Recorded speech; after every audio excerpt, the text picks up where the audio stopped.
If you think you've seen everything with the experimental YF-23, you're wrong. There was one other design. It was to be the Navy's 5th gen multi-role aircraft.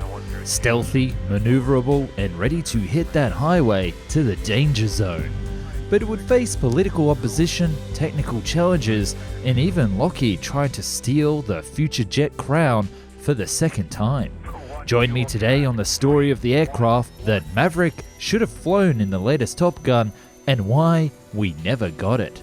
This is the incredible NATF 23.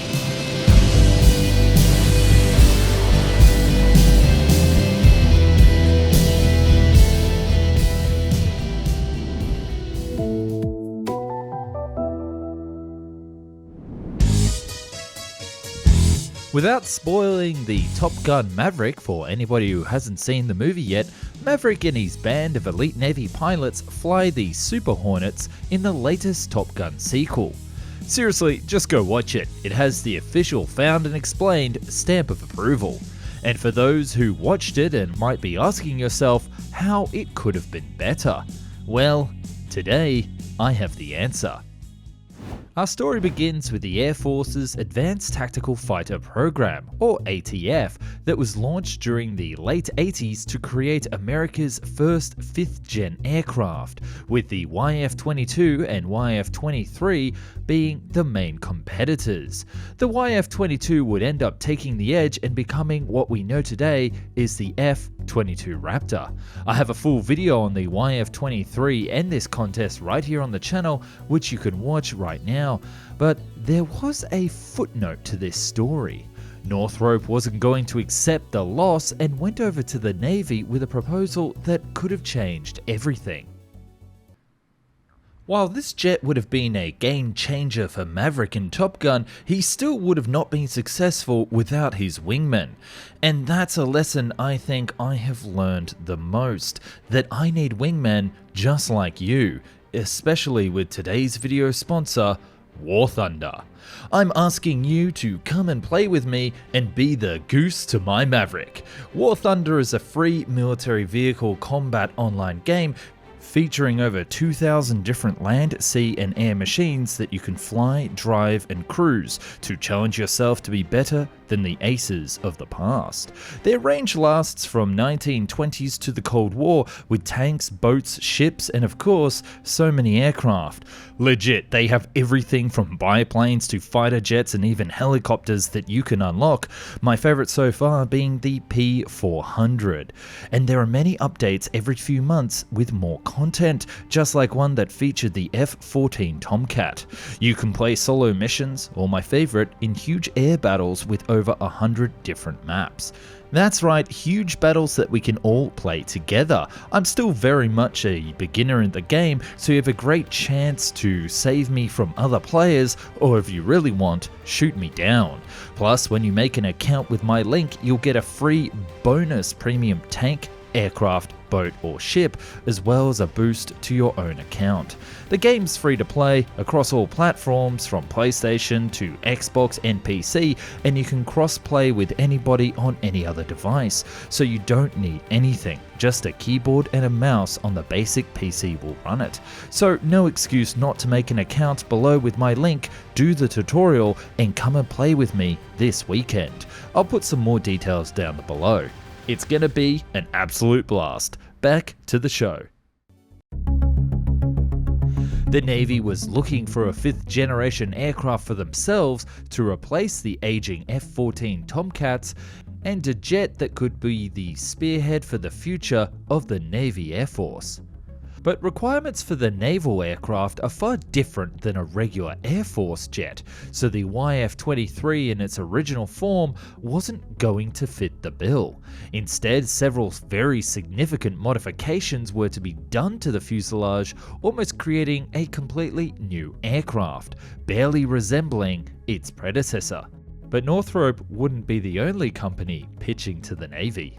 Of course, by 1990, when the Navy officially launched the NATF program, Lockheed had heard about it and was also in on the race.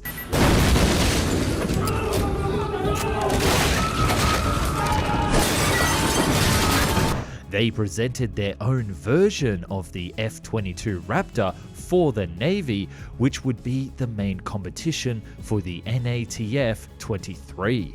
And thus the showdown of the future Navy jet was on. For Northrop to beat Lockheed at their own game, the engineers needed to not only reach the technical requirements of the Navy's future aircraft, but to utterly smash them in such a way that nobody would think twice. Exactly what the Lockheed F-22 Raptor had done to steal the contract away from Northrop only a few years earlier. This new aircraft, unlike the original YF-23, followed a different design philosophy, and although horizontal stabilizers were missing as with the original, large canards were added to the front of the fuselage to help control and maneuver the aircraft. We can say with fair certainty that there was more versions of this design, but more on that in a minute. Wings were now larger because naval aircraft require larger wing and flap areas for operating from an aircraft carrier, and were foldable to operate on aircraft carriers. Vertical stabilizers were not as angled as with the original, but still had no rudders, and instead moved as one whole with a very similar sawtooth design choice on the back, probably to lower the RCS or rear cross section from certain angles. Although still sporting S-ducts, engines were now positioned much lower than on the YF-23 and had a centered position compared to the forward fuselage. Note here one very interesting detail. Often it's said how influenced Russia's Su-57 is by the F-22 design, but instead we should look elsewhere, and it's actually the YF-23 and its naval variant which the Ruskies borrowed some solutions from. The shape of the hump behind the canopy is quite similar to the NATF-23 design, and if we have a look at the side profile, the forward fuselage design is obviously heavily inspired by the YF-23. What a coincidence. The NATF-23 had the same weapons bay positioned as the YF-23 with additional hardpoints on the wings for either additional fuel or weapons capability. And you in the audience who commented on the YF-23 video might know where this is going. With confidence that they had made the superior jet, Northrop presented it to the Navy. It would end up taking a very long time for the Navy to get their 5th gen jets, namely the F-35C variant. This is over 20 plus years later, and still the Super Hornet remains the backbone of the Navy, with their future service prolonged beyond 2030 for the current aircraft, with new Block 3 aircraft ordered only last year. So clearly in retrospect, the NATF-23 was perfect and desperately needed by the Navy. What happened? When looking at the designs, the Navy pointed out some flaws. One of the issues with the NATF-23 were the canards, because normally they increase the cross-section and we don't want that with a stealth aircraft. Northrop would actually make another version to fix this flaw, which actually went through tunnel testing. The model that you can see displayed in St. Louis and was donated by none other than Boeing in the early 2000s, and clearly this design didn't have any canards. Another problem was the weapons bay, which was very limited in capacity and had a complicated design as the original, while aircraft like the FA-18E and F are well known to have large payload capability for their role as both fighter and attack aircraft. In some cases, a single missile jam could result in the entire NAF-T-23 being unable to deploy its payload, a flaw that shockingly the engineers didn't try to fix from the original YF-23 proposal. So the role of the NATF-23 would be inclined to be a specialized fighter rather than a multi-role jet that the Navy needed, and with that stealth issue and limited complex weapons bay, there would have been many compromises. But that wasn't actually the main reason why the Navy passed. Another thing that influenced the demise of the NATF program was the A-12 Avenger, which was cancelled in 1991 along with the NATF because the Navy spent so much money. They almost blew their entire budget for the rest of the decade by early 1991.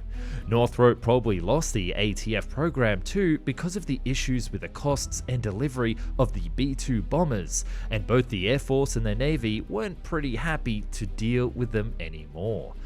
So you can blame a mix of budgetary requirements, politics, and interesting design choices. The Navy ended up with the most rational and cheap option to deeply modernize the F-18C and create an almost completely new aircraft based on its design, which would fulfill the roles they needed in the years to come. And boy, they did. So yeah, there's not a lot of info floating around about the details of the NATF program, but I do hope that this video was interesting for you, dear viewers, and I'll meet you in the next one.